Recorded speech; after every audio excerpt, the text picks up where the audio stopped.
Tonight, on Crime Stories, he dressed like a clown to make children laugh.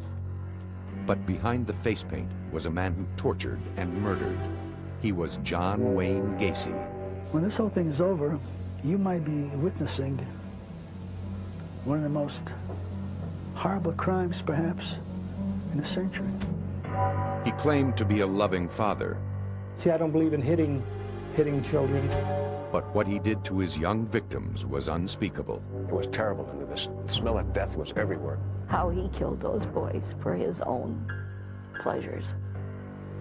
How could you forgive him? To the end, John Wayne Gacy proclaimed his innocence.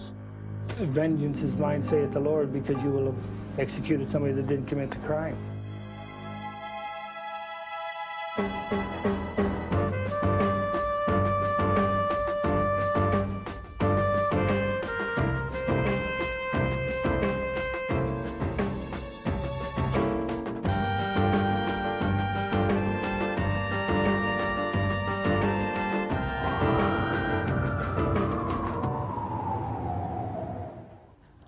This is Crime Stories. I'm Richard Belzer. Imagine the nightmare. Your child is missing and you don't know what happened until one day a horrifying discovery. Your lost child is found, brutally murdered, and buried in the basement of a man who was addicted to killing. The nightmare comes true not once or twice, but 33 times. The work of a man whose name became synonymous with evil, John Wayne Gacy, one of the most notorious serial killers of all time.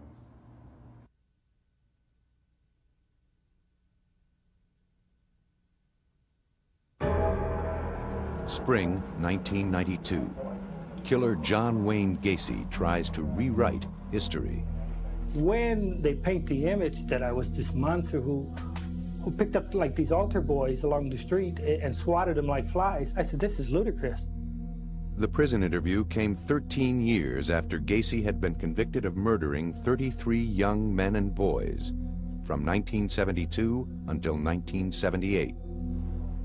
Whether it's Berkowitz, whether it's Bundy, whether it's Williams, Wayne Williams down in Atlanta, or any of the others, or Charlie Manson. See, I don't comment about other cases for the simple fact is that I wasn't there. Do you feel somewhat of a kinship with some of these people? God, I hate that when they put me in the same club with them.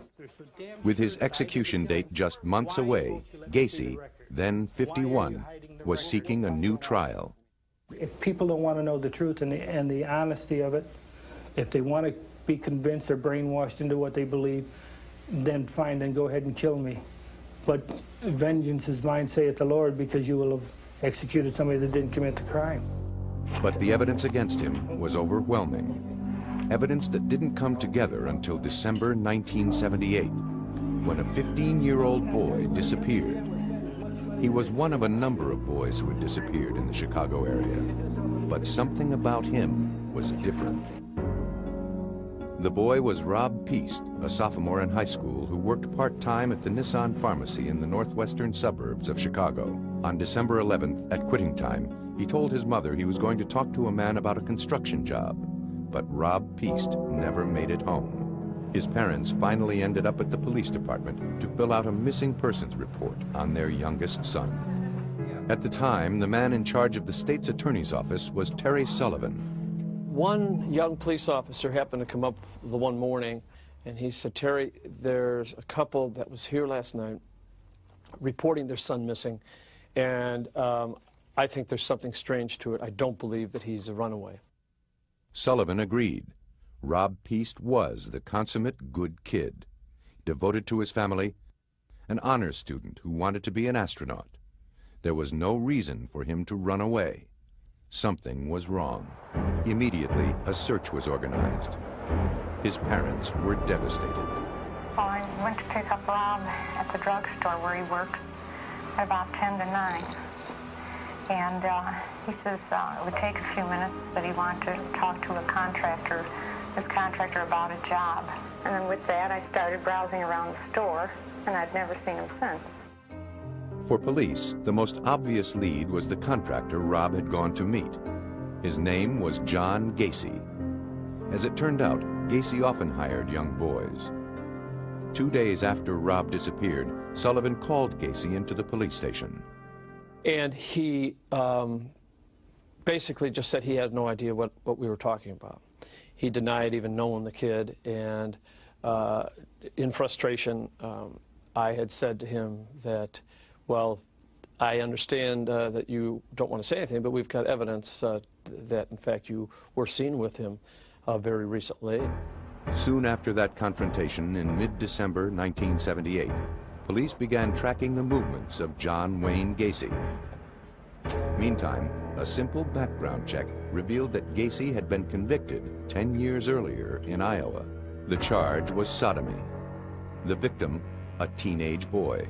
Gacy was released from the Iowa Men's Reformatory after serving only 18 months. Because of Gacy's record, a 24-hour surveillance was ordered.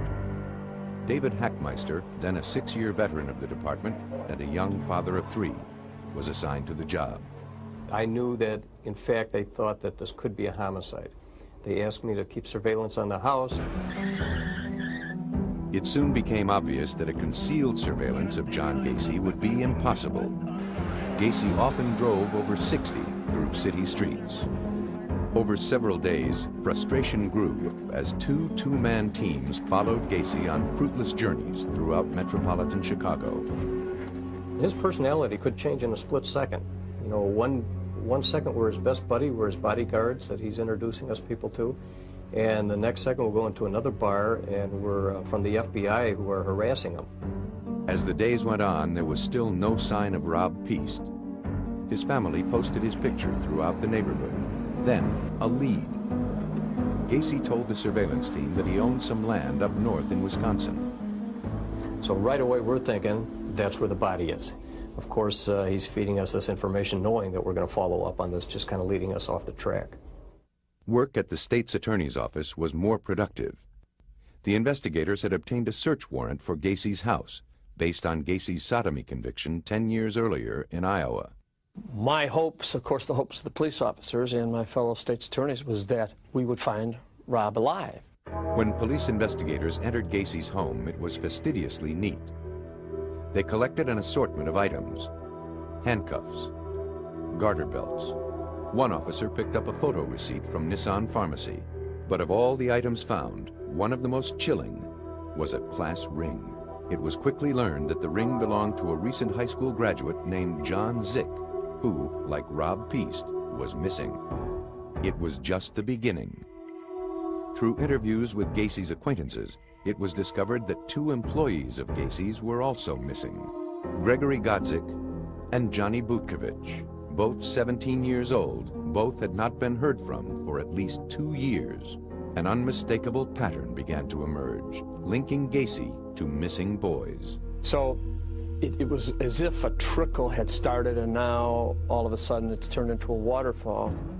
It was then that the investigators got 2 final breaks. First, a fellow employee of Rob Piest revealed that she had put her photo receipt in Piest's jacket.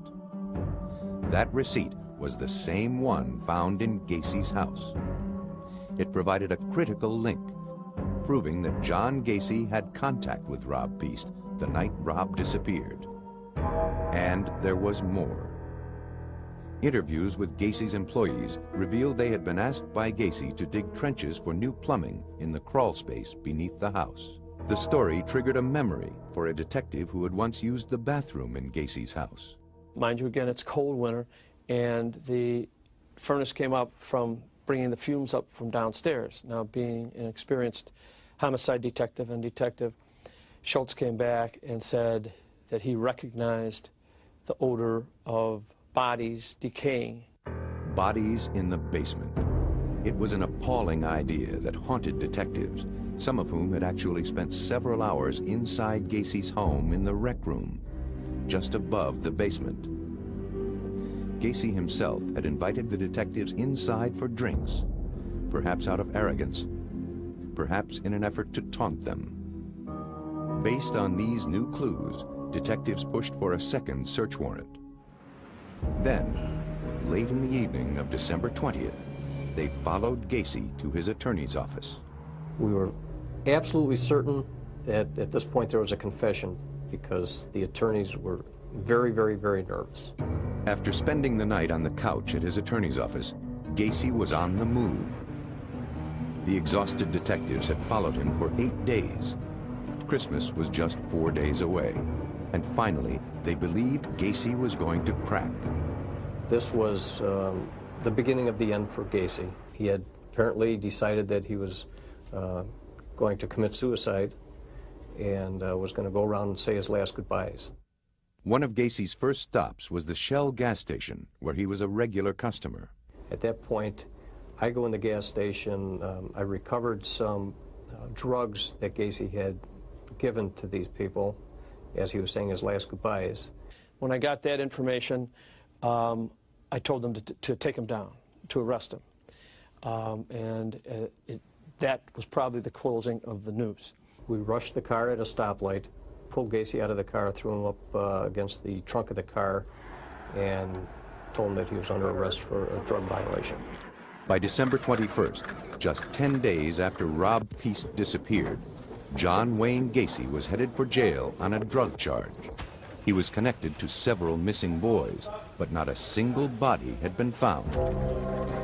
As Gacy was led into the station, a second search of his house was just moments away. When Crime Stories continues.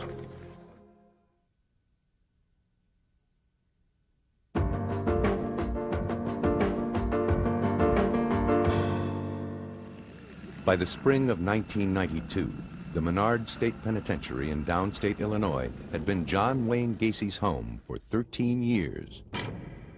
And so, by the time he agreed to be interviewed, he had an answer for everything. Even when he was asked about the odor from the crawl space, Gacy had an explanation. You know, I found it as odd when we bought the house that a house with a crawl space would need a sump pump. But then I learned the first time it rained that this ground gets wet under there, and then the crawl space actually floods up to a foot deep in water. And then as it recedes, it puts out a musty odor. There was always a musty odor in that house. As for the day in December 1978, when a police detective thought he smelled decaying bodies, Gacy said it wasn't that at all. We had come into the house, and my little Lhasa Apso was in the house. And of course, he had been locked in the kitchen, you know, all day. Well, the little puppy, he piddles. See, and while he's piddling and while he is doing his business on the paper and that, you can imagine what it smells like if you go into a closed room and when the heat came on. Still today, it seems inconceivable that Gacy would rely on such a defense. Because the truth about the crawl space became international news on the very day Gacy was arrested. On the night of December 21st, 1978, while John Gacy was held at the Des Plaines police station for possession of marijuana, the second search of his house began. While some officers looked for evidence upstairs, two went below into the crawl space. Moving on hands and knees, the evidence technicians surveyed the muddy ground. One officer took a shovel, dug down about 6 inches, and pulled up something hard. It was a human bone.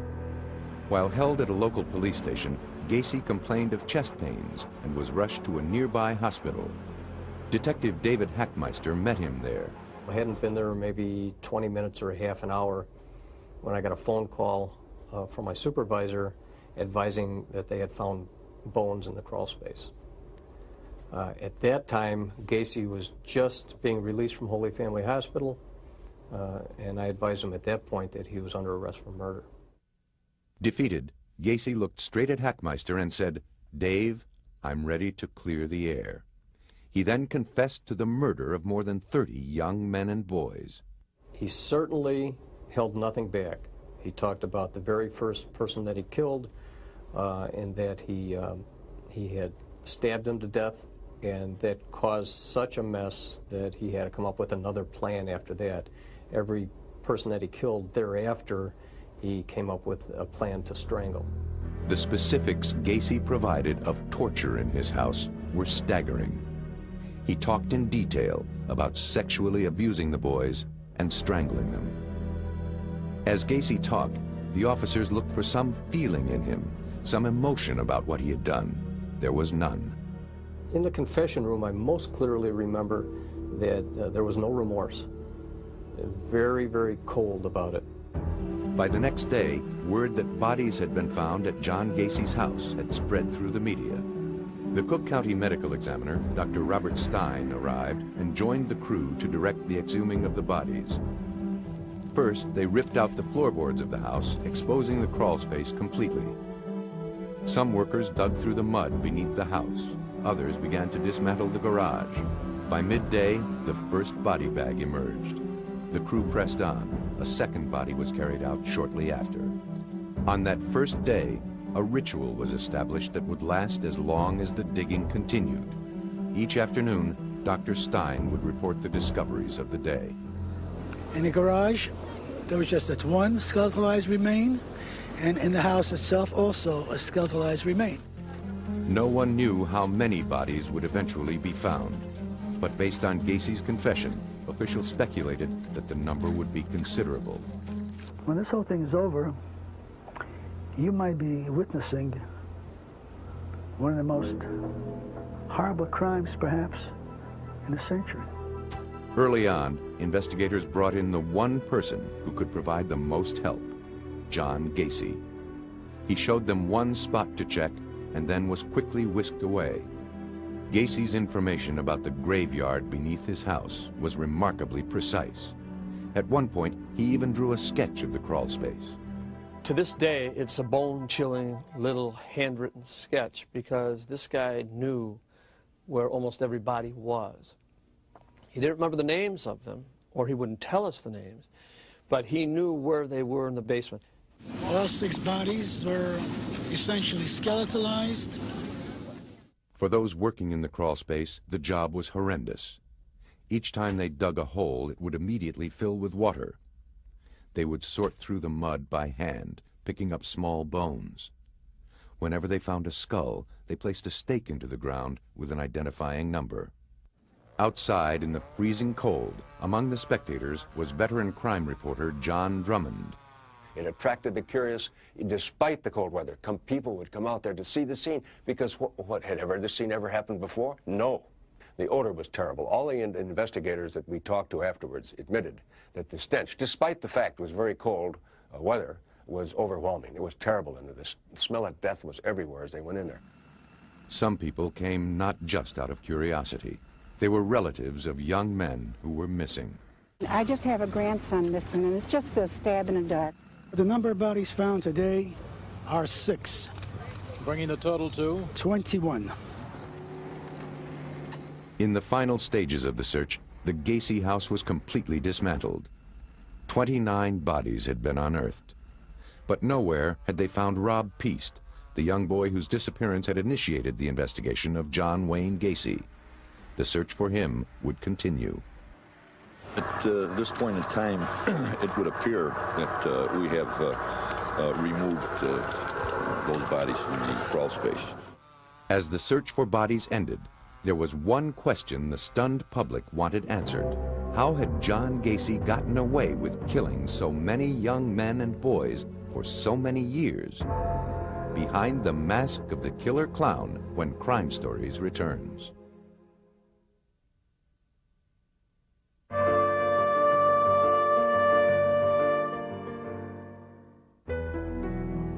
In 1992, in his television interview from prison, John Gacy presented himself to the public as a man deeply concerned with the breakdown of family values.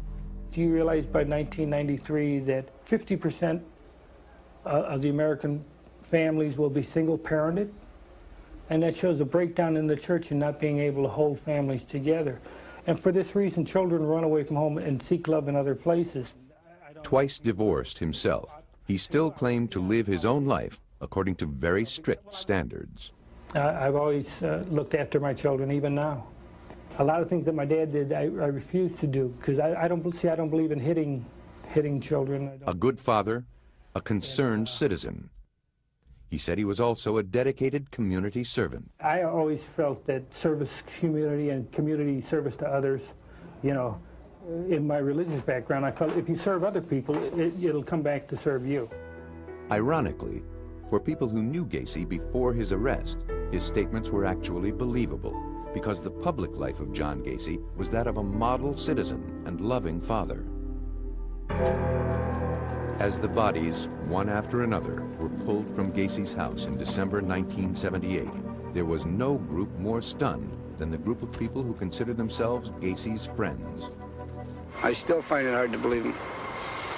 I've known the man 4.5 years, and I thought the world of him. To those who knew him, John Gacy was not only a successful businessman, he was also a good neighbor. Routinely, he opened his house for lavish holiday theme parties. But what many remembered about him most was that he often dressed up as a clown to entertain children. At the top of it all, I mean, he used to do a lot of his charitable work. In other words, the guy was a clown, and he put on shows and all that, and the kids there, he treated the kids real good and all that. But now, with the bodies being pulled from his basement, the world discovered another side to John Gacy. And suddenly, people wanted to know, who was this Dr. Jekyll and Mr. Hyde? Attorney Greg Adamski, who later represented Gacy, discovered Gacy operated by his own rules. Most of the things that all of us value, John had no value for at all. John didn't value other life. John didn't value other emotions. John didn't value any institutions. John didn't value the feelings of other people. John Gacy grew up in Chicago. His father was reportedly abusive, and he had some health problems as a child. He was close to his mother and only sister. In his adolescent years, Gacy loved to dress up in uniforms. He scored 118 on an IQ test, which is in the bright normal range. He told doctors after his arrest that he committed his first murder when he was 15 years old and then couldn't stop.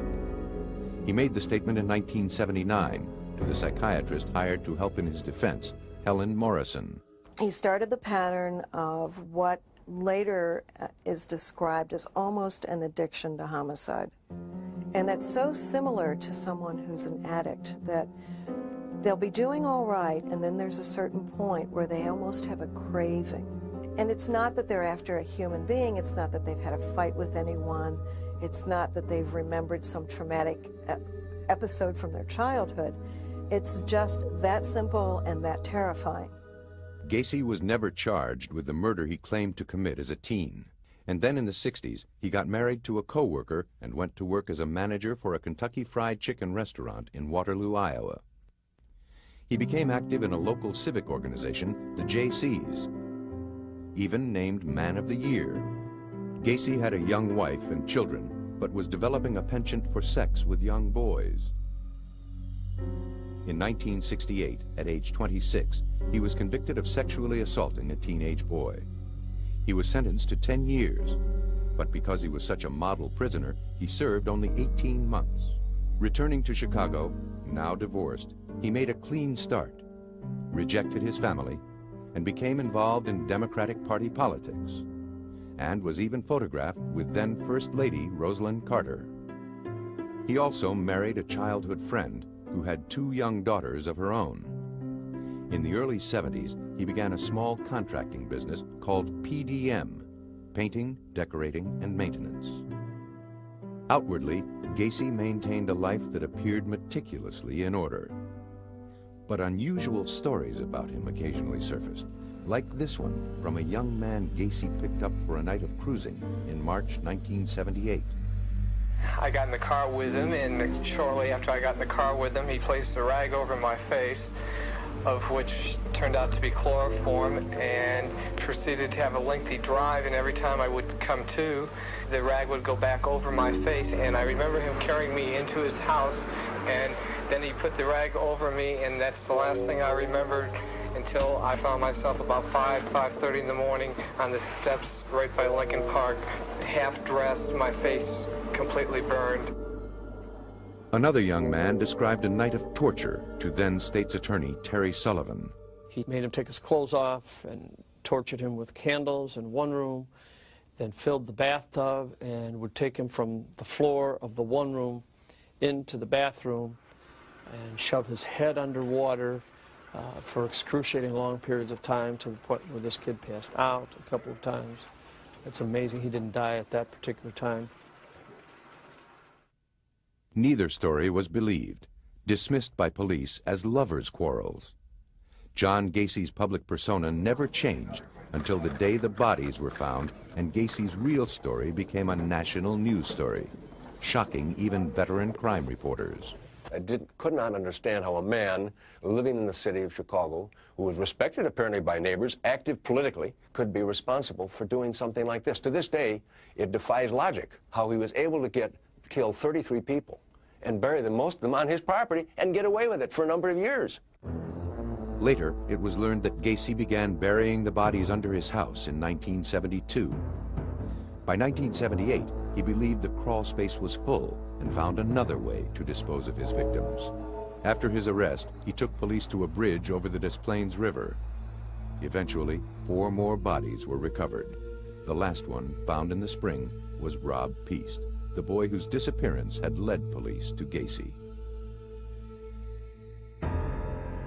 In April 1979, John Gacy was indicted for the murder of 33 young men and boys, the largest number of murders ever charged to one person in U.S. history. Gacy's ploy to lure his victims, when we continue on Crime Stories.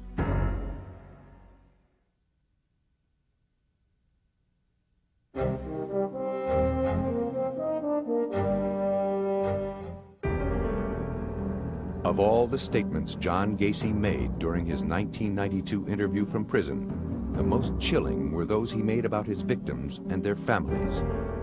His contempt for them was obvious. That one mother that gets on television all the time who thinks I should be given 33 injections, I think she ought to take 33 Valiums and go lay down. She goes on Geraldo show and all these other shows talking about, I think it's Maori, I think is the name. Her Marine son. Her Marine son, if her Marine son was so great, what the hell did he run away from home 12 times? From the beginning, Gacy's victims were known as numbers that represented nothing more than the sequence in which they had been found. From the crawl space, they were taken to the county morgue, where the real work began, the job of identifying each body, changing the number to a name. The first body found turned out to be 17-year-old Johnny Butkovich, one of the boys who had worked for Gacy. The second was Greg Godzik, also an employee. As each name was announced, television crews raced to find the families. He was a good boy. I'd spend anything to find him. I really would.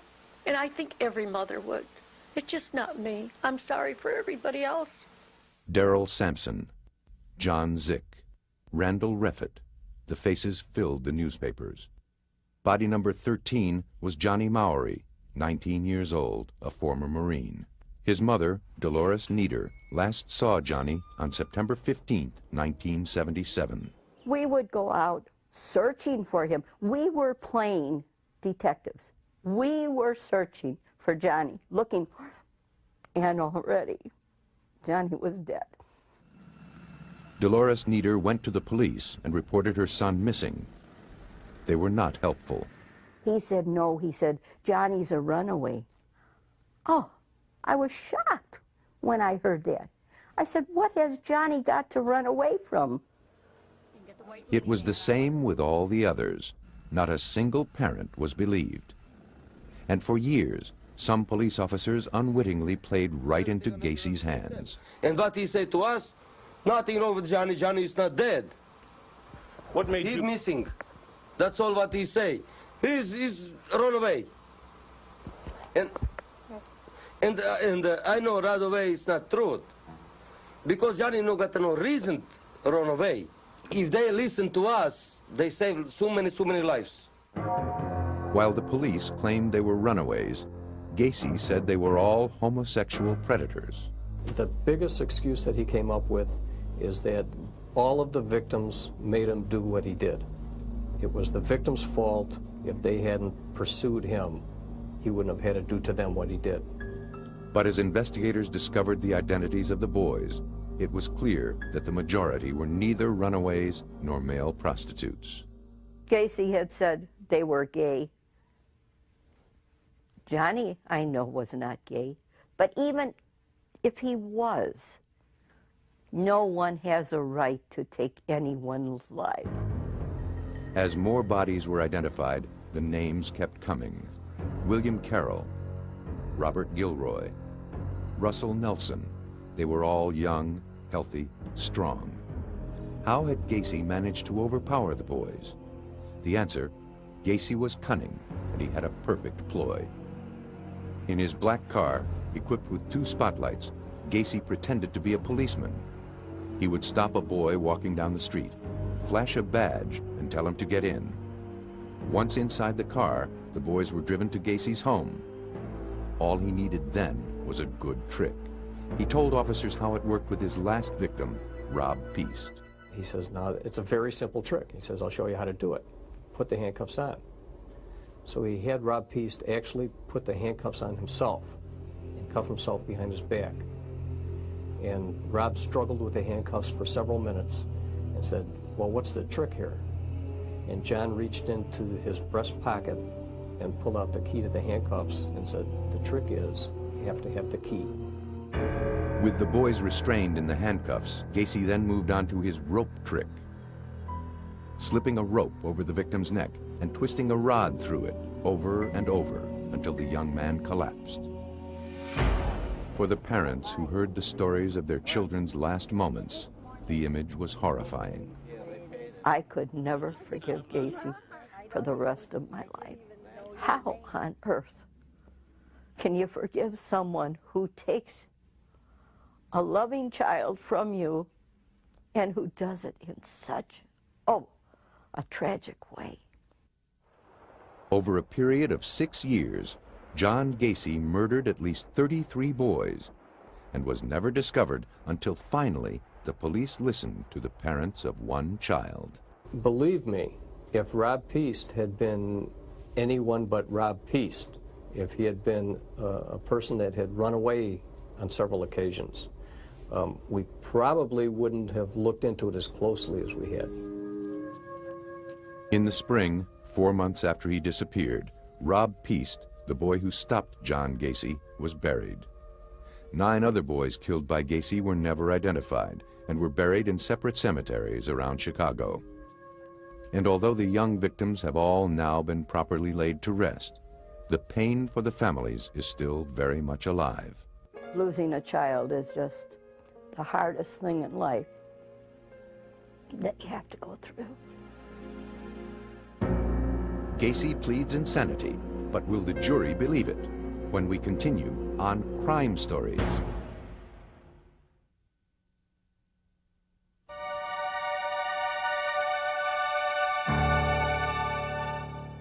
As John Gacy spoke from prison in 1992, he made it very clear that he was tired of being associated with other famous serial killers, especially the man who killed and then consumed his victims, Jeffrey Dahmer. I'll tell you this, that's a good example as to why insanity doesn't belong in the courtroom. Because if Jeffrey Dahmer doesn't meet the requirements for insanity, then I'd hate like hell to run into the guy that does. It is an ironic statement, coming from a man who 13 years before had pled not guilty to 33 murders, using the defense of insanity. On February 6, 1980, the first day of John Gacy's trial, people lined up at the criminal court building in Chicago, eager to get a glimpse of one of the most notorious serial killers of all time. Already, Gacy's story had received so much press coverage in Chicago that jurors had to be selected from Rockford, a city 50 miles north. The 16 men and women were bused to the courthouse and sequestered for the entire 6-week-long trial. Gacy was pleading not guilty by reason of insanity. And at first, it seemed the defense had an advantage. The judge was Louis Garippo. If you really think about it, if the defense is insanity, and you have someone who's killed 33 people, everyone say, hey, there must be something wrong with that person. And I believe that in most, more than half of the jurors that were selected felt that there was something mentally wrong with John Gacy. In their opening statements, attorneys for the prosecution argued that Gacy was evil. They displayed photographs of his victims on a board, nicknamed the Gallery of Grief. They promised to show that the murders of the young men were thoughtful, rational, and premeditated. The defense described Gacy as impulsive, deranged, a profoundly sick man who collected bodies like souvenirs. The question the jury had to decide, was Gacy crazy or evil? For the defense, a battery of experts testified that Gacy fit the standard of insanity. One was forensic psychiatrist Helen Morrison. He could commit an act, but it didn't mean that he sat and planned the act. It was almost as if he were an automaton doing this behavior, and once the behavior was done, he was finished. The psychiatric experts offered varying opinions of Gacy's mental illness: borderline personality, paranoid schizophrenia, amnesia. But the prosecution believed the facts of the case were more important than the psychiatric testimony. If the murders were not premeditated, they asked, why would Gacy have burial trenches dug in advance? Why did he keep handcuffs and a rope ready? If he didn't understand the criminality of his behavior, why would he deliberately choose victims who might not be missed? If he had amnesia, how could he draw a precise sketch locating each body? William Kunkel was the chief prosecutor. Clearly, when you have this kind of intentional behavior, the pre-planning for all those things, the covering up, the post-planning, the post-conduct for all those things, and all this going on in the backdrop of what on the surface appears to be a perfectly normal existence, just doesn't fit. As the jury heard the testimony and looked at Gacy, they saw a man at ease and very much in control of himself. The theory or the thought or the fantasy about someone who's insane is that they're running down the street screaming, pulling their hair out without clothes on. And they could clearly see that he was not insane. I mean, he was sitting in the courtroom, he was participating, smiling, being considerate of where people were sitting. The jury also learned that Gacy ran a successful business, was involved in politics, and was active in his community. All rare accomplishments for someone truly mentally ill. A real medical model psychiatrist that really treats patients and understands mental illness will never believe that you can turn this kind of serious mental illness off like a faucet. Did he have personality disorders? Absolutely. Was he a sexual deviant? Of course, but psychotic, not even close. Throughout the trial, Gacy remained confident, certain that he would win the case. He had been in the back and he was reading the Chicago Sun-Times and some of the ads in there. And he had torn out a page and he had circled a party, a St. Patrick's Day party, that was to be coming up. And he had the bailiff give it to me on the table and he said, "I'll see you there." But then, toward the end of the trial, there was testimony that the defense believed was a final blow against Gacy. At that time, there was a psychiatrist who testified that if he was found insane, he would be put out on the street because he could not be hospitalized against his will. That, obviously, no one in their right mind believed that this man was sane, but no one was willing to take the chance that he would be out on the street. The last dramatic argument came from William Kunkel. I said to the jury, I said, well, if you want to show mercy, and then I just stopped in mid-sentence. I turned around and I walked over to the victim board, and real slow, I ripped each photo off the board with a loud snap. Took my time, about 2 minutes, to get all 22 off in my hand, and I walked back in front of the jury box right in their faces, and I said, look, if you want to show this man mercy, you show him the same mercy he showed when he took these 22 lives off the face of the earth and put them here. And I just threw them in the crawl space opening and walked away. I left a couple of minutes of pin drop silence in the courtroom, and that was a good point. The jury took only one vote and unanimously agreed to find John Gacy guilty of 33 counts of murder. The next day, they sentenced him to death. Gacy deals from death row when Crime Stories continues.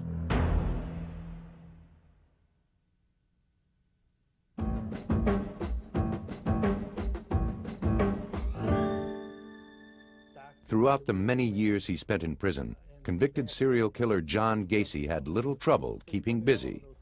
He spent much of his time painting. This is Christ as I see him in my cell. And it's monolithic because Christ, to me, is monolithic. He's all things to all people. This here is the Hi-Ho series. This is called Hi-Ho Around the Campfire.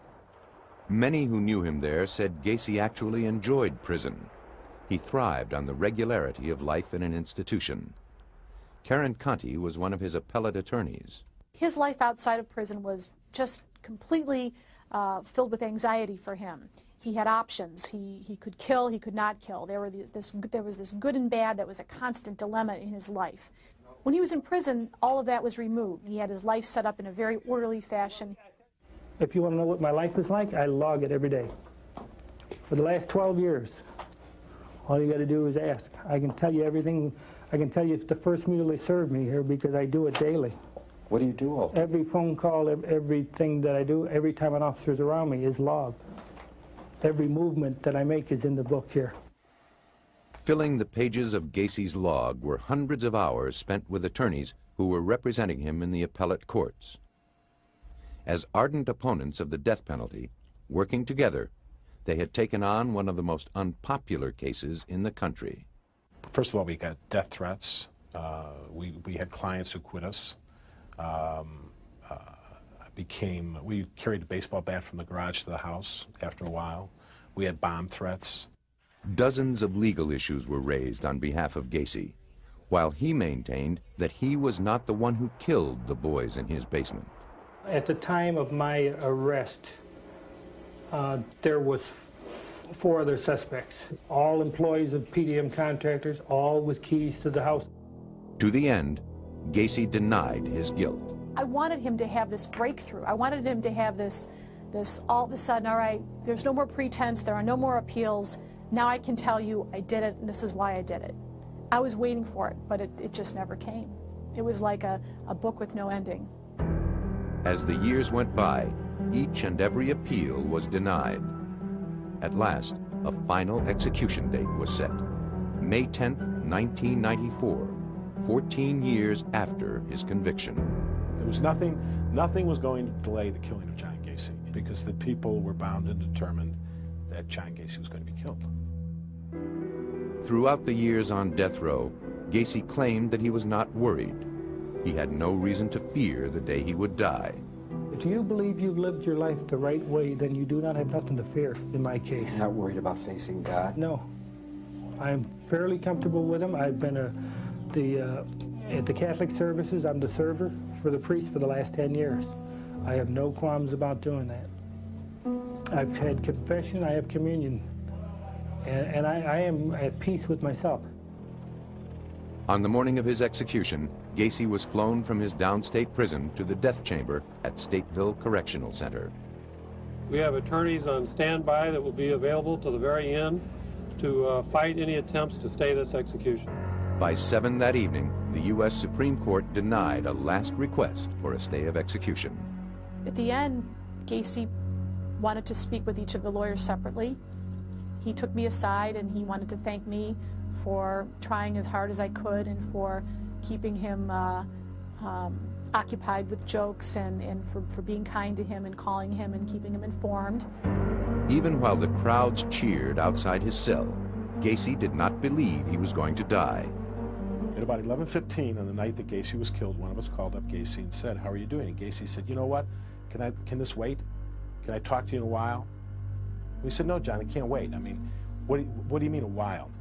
He said, "Call back in an hour or two." I said, "John, you're going to be dead in an hour or two. What are you thinking about?" There was a candlelight vigil by opponents of the death penalty, but far more people clearly were in favor of his execution. Just after midnight, with relatives of his victims watching on a television in the prison basement, Gacy was strapped to a gurney in the execution room. He was given 3 lethal injections. John Wayne Gacy was pronounced dead at 12:58 a.m.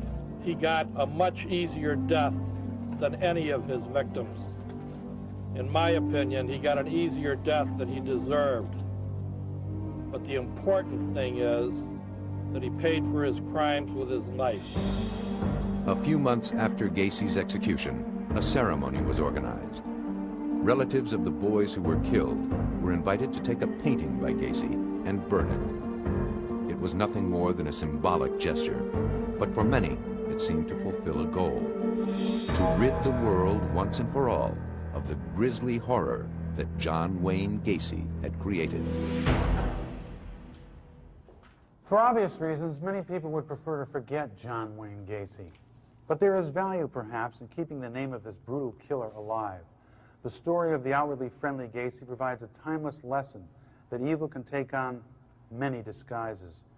It may be your next-door neighbor, it may be a co-worker, or it may be the man dressed as a clown. For Crime Stories, I'm Richard Belzer.